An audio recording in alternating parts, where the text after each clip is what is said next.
Pemirsa, 32 aparatur sipil negara terpapar COVID-19 di kantor Gubernur Jawa Barat, Gedung Sate Bandung ditutup hingga dari 3 Juni hingga 9 Juni mendatang.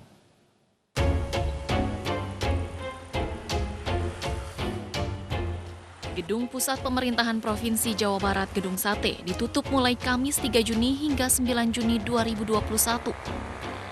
Lockdown ini akibat 32 ASN yang dipastikan terpapar COVID-19. Terdapat satu klaster yang membuat Gedung Sate ditutup sementara. Kejadiannya adalah pasca Lebaran saat ada satu rombongan ke Jakarta melakukan pertemuan di kementerian, kemudian dari situ ternyata menjadi sumber keterpaparan. Hingga saat ini tidak ada aktivitas ASN di lingkungan Pemprov Jawa Barat di Gedung Sate. Hanya petugas keamanan yang masih bekerja, sementara ASN bekerja dari rumah. Dari Bandung, Jawa Barat, Diki Wismara, iNews melaporkan.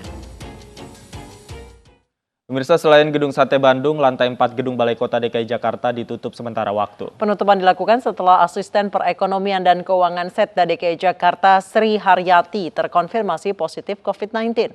Lantai 4 Gedung Balai Kota DKI Jakarta ditutup selama beberapa hari sambil disterilisasi dengan penyemprotan cairan disinfektan. Menurut Wakil Gubernur DKI Jakarta Ahmad Riza Patria, Sri Haryati dinyatakan positif COVID-19 usai menjalani tes swab pada 31 Mei lalu. Meski tidak ada gejala serius, Sri mengalami batuk pilek dan hilang sedikit penciuman.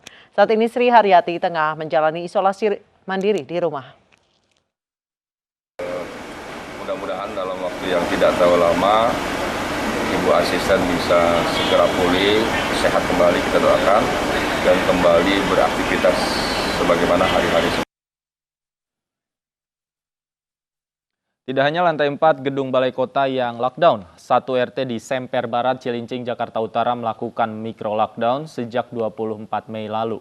Klaster COVID di perkampungan ini terjadi pasca kegiatan tahlil yang digelar di salah satu rumah warga yang meninggal akibat COVID-19.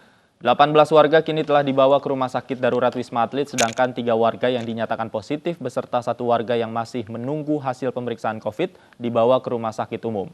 Hasil ini didapat setelah 117 warga menjalani swab tes.